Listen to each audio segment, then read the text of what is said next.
Students,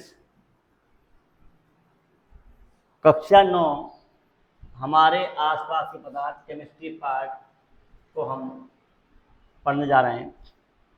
कक्षा 10 के मैंने वीडियो बनाए थे, गणित, विज्ञान में जैव विज्ञान बनाया है। सभी के वीडियो बनेंगे थोड़े थोड़े करके। अभी जो हम पढ़ाने जा रहे हैं कक्षा 9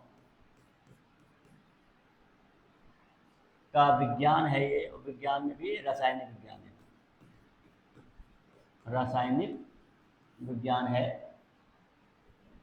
पहला चैप्टर है। इसका तीसरा चैप्टर काफ़ी टिपिकल और इम्पॉर्टेंट है।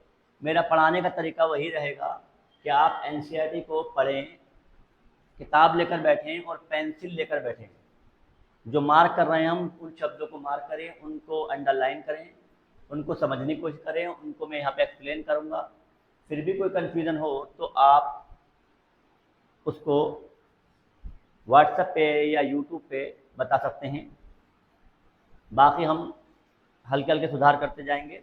देखते हैं क्या हो रहा है। पहला चैप्टर है मैटर इन आवर सराउंडिंग्स। इसका नाम है हमारे आसपास के पदार्थ।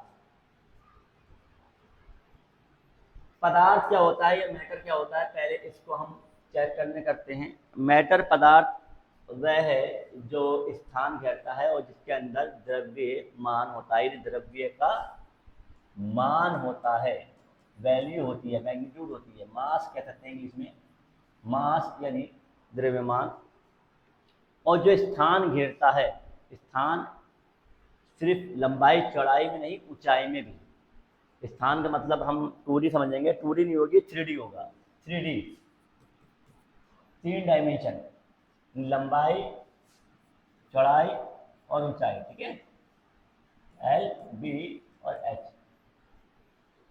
अब जरा थोड़ा सा रीडिंग करते हैं।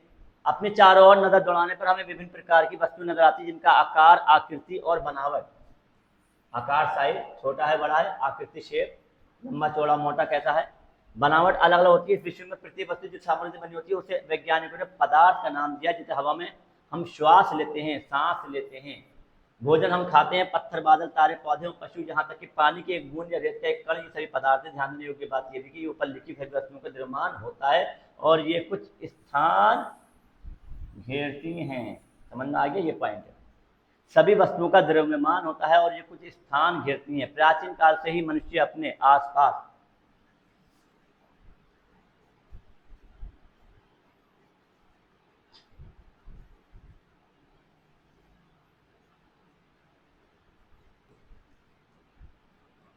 प्राचीन काल से ही मनुष्य अपने आसपास को समझने का प्रयास करता था। भारत के प्राचीन दार्शनिकों ने, दार्शनिक को फिलोसफर कहा जाता है। फिलोसफर और साइंटिस्ट में थोड़ा फर्क है, थोड़ा समझ लेते हैं हम। साइंटिस्ट क्या होता है और दार्शनिक या फिलोसफर क्या होता है। फिलोसफर होता है जो सोचता है, विचार करता है कि इसका जवाब ये होगा, लेकिन उनको एक्सपेरिमेंट, कैलकुलेशन, नियम, कायदे कानून और जो विज्ञान के तरीके हैं, प्रैक्टिकल ऑब्जर्वेशंस और सब दुनिया को अपने पॉइंट को छोड़ देना, उस पर डिस्कशन करना, इस टाइप से एक्सप्लेन नहीं करता है, सिर्फ सोच के बताता है कि हाँ ये होगा। पॉइंट होगा, उसे फिलॉसफी कहते हैं, फिलोसफर कहते हैं, दार्शनिक कहते हैं। दार्शनिक हमारे प्राचीन भारत में, एंशिएंट में, ऋषि मुनियों के टाइम पे भी थे। 5 मूल तत्व माने गए हैं, पंच तत्व कहते हैं। ये पंच तत्व वायु, पृथ्वी, अग्नि, जल और आकाश। कब समझ में आ रहा होगा, वायु एयर, पृथ्वी अर्थ, अग्नि फायर, जल वाटर, आकाश स्पेस। उनके अनुसार इन पंच तत्व सभी वस्तु बनी, चाहे वो सजीव हो या निर्जीव। उस समय के यूनानी दार्शनिकों ने, यूनानी, ग्रीस, यूनान, ठीक है, पदार्थ को इस प्रकार वर्गीकृत किया है। आधुनिक वैज्ञानिकों ने पदार्थ की भौतिक गुणधर्म, आधुनिक वैज्ञानिकों ने, यहाँ से आता है वैज्ञानिक, ये सब दार्शनिक थे। यूनानी दार्शनिकों ने भी यही पॉइंट मेंशन किया था। और ये जो है आपके वैज्ञानिक ने पदार्थ को भौतिक गुणधर्म, 2 टाइप के गुणधर्म पढ़ेंगे, भौतिक और रासायनिक गुणधर्म या रासायनिक प्रकृति के आधार पर 2 प्रकार से वर्गीकृत किया है। इस अध्याय में हम भौतिक गुणों के आधार पर पदार्थ के बारे में ज्ञान अर्जित करेंगे। पदार्थ के रासायनिक पहलुओं को आगे के अध्यायों में पढ़ेंगे। चलो,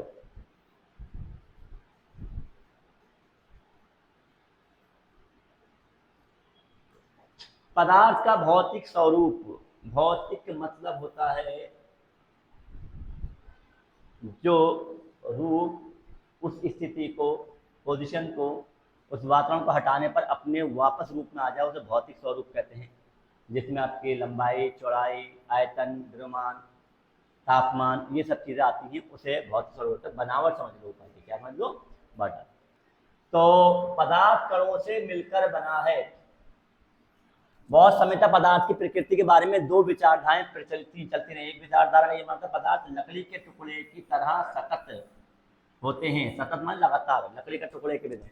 लेकिन आज हम जानते हैं लकड़ी के टुकड़े भी बीच में क्या होते हैं, कोशिकाओं, सेल से बने होते हैं, और सेल क्या है, अणुओं से बने होते हैं, अणु परमाणु से, परमाणु में इलेक्ट्रॉन, प्रोटॉन, न्यूट्रॉन होते हैं। ये सब हम थोड़ा पढ़ेंगे। लेकिन शुरुआत में क्या विचारधारा थी, लकड़ी टुकड़े। परंतु अन्य विचारधारा मानना था कि पदार्थ रेत की तरह के कणों से मिलकर बने हैं, छोटे छोटे।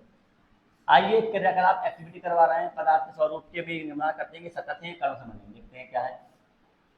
चलो आगे बढ़ते हैं। क्रियाकलाप क्या लिया, क्रियाकलाप बेटा करा करो, सिंपल क्रियाकलाप होते हैं, एक्टिविटी होती है। अगर आपके स्कूलों में नहीं हो रहा है तो खुद करके देखो, लेकिन किसी की देख रेख में करके देखो।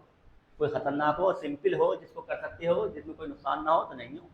सब एनसीईआरटी किताबों में साफ साफ लिखा होता है कौन सा आप घर कर सकते हो, कौन सा अध्यापक की देख रेख में करोगे। 100 ml का बीकर लें, बीकर को जल से आधा करके जल के स्तर पर निशान लगा दें, दिए गए नमक या शर्करा कांच की छड़ की मदद से जोड़ दें, कांच की छड़ की मदद से घोल दें। जल के स्तर में आए बदलाव पर ध्यान दें। आपके अनुसार नमक या शर्करा क्या हुआ, कहाँ गायब हुआ, क्या जल के स्तर में कोई बदलाव आया, जल के लेवल पर कोई बदलाव आया। पानी का गिलास अगर आपका रखा हुआ है बेटा, यहाँ पानी भरा हुआ है, इसमें आपने नमक का ढेर डाल दिया तो पानी थोड़ा सा बढ़ जाएगा, लेकिन जैसे ही नमक को घोलोगे, डिजोल्व करोगे, तो ये लेवल दोबारा वहीं आ जाएगा जो ओरिजिनल था। ये ओरिजिनल है और ये क्या है, न्यू था जब नमक था। लेकिन जब ये डिजोल्व हो जाएगा, घुल जाएगा, लगातार गोल गोल के घुमा दोगे तो ये वहीं वापस आ जाएगा जहाँ पर ये पहले था।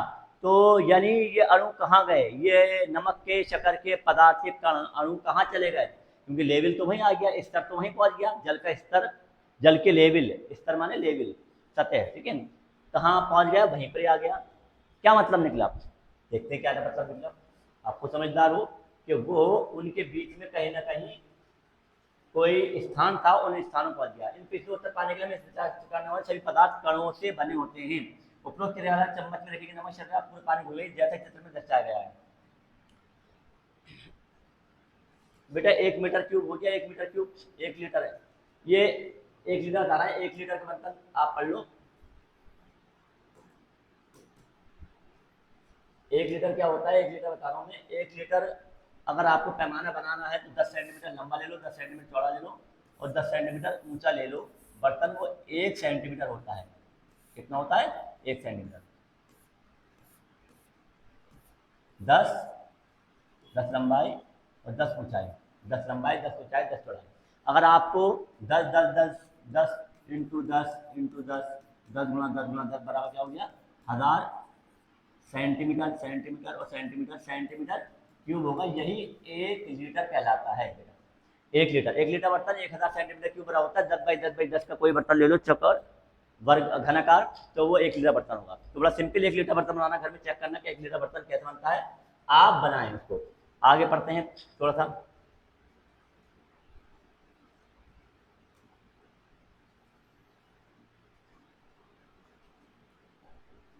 जल नमक मिला दिया, हिला दिया। जब हम जल में नमक घोलते हैं, नमक के कण जल के कणों के बीच के रिक्त स्थानों में समावेशित हो जाते हैं। समावेशित होता है मतलब उनमें जाकर उन जैसा हो जाना, मिल जाना, घुल जाना, घुल मिल जाना। समावेशित होता है घुल मिल जाना पूरी तरह से।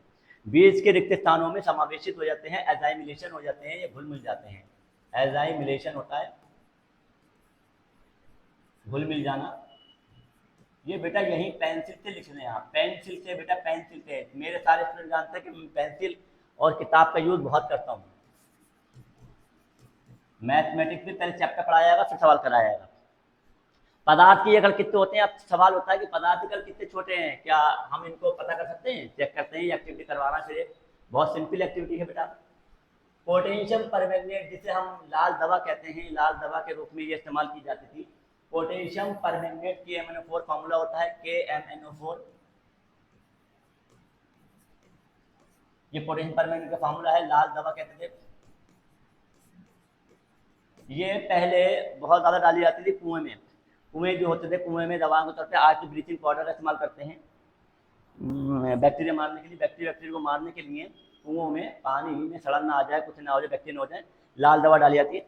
आज आप लाल दवा ले लें, 3 क्रिस्टल को 100 ml पानी में घोल लें, इस घोल में लगभग 10 ml घोल निकाल कर फिर 90 ml जल में घोलवा दें, फिर 10 ml निकाला फिर 90, यानी यहाँ पर दिखाया बैक्टीरिया कितने आसान है। 100 ml लिया, इसका 10 ml निकाल के फिर 90 ml मिला दिया, 100 हो गया, फिर उसका 10 निकाल के 90 रह गया, फिर 90 मिला दिया, फिर वो 100 हो गया, फिर उसमें मिला दिया, इस तरह से मिलाते गए और 4-5 बार ट्राई कर लें, 5 से 8 बार तक। इन्होंने कहा 5 से 8 बार तक तनुकृत करते हैं। तनुकृत का मतलब क्या होता है? तनुकृत को इंग्लिश में कहते हैं डाइल्यूटेड। डाइल्यूटेड का मतलब होता है हल्का करना, यानी पानी ज़्यादा मिलाना, पानी ज़्यादा होगा और सॉल्यूट यानी विलय या पदार्थ कम होगा तो वह तनुकृत कहलाएगा। और इसका उल्टा होता है कॉन्सेंट्रेटेड। क्या होता है? यह सांद्र होता है। इसका उल्टा क्या होता है? सांद्र होता है, जिसका मतलब होता है कॉन्सेंट्रेटेड। कॉन्सेंट्रेटेड का मतलब हो गया कि जिसमें उल्टा काम है, पदार्थ ज़्यादा होगा और जल क्या होगा? कम होगा। जल क्या होगा? कम होगा, वो कंसेंट्रेटेड कहलाएगा। इस तरह से हमने तनु कर दिया। पानी इसमें ज़्यादा दिख रहा है आपको, इसमें जो पानी ज़्यादा है, वाटर ज़्यादा है, और जो नमक सॉल्ट है वो क्या है? कम है। क्या है?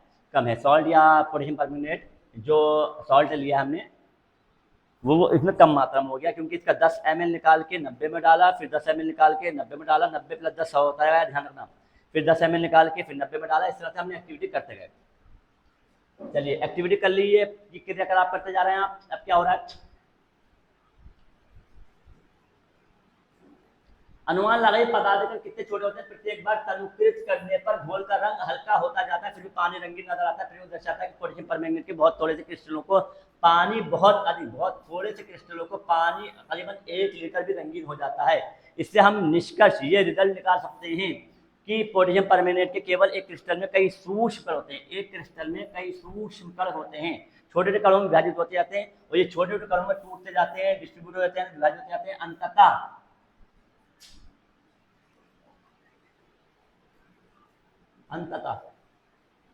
कहाँ चला गया?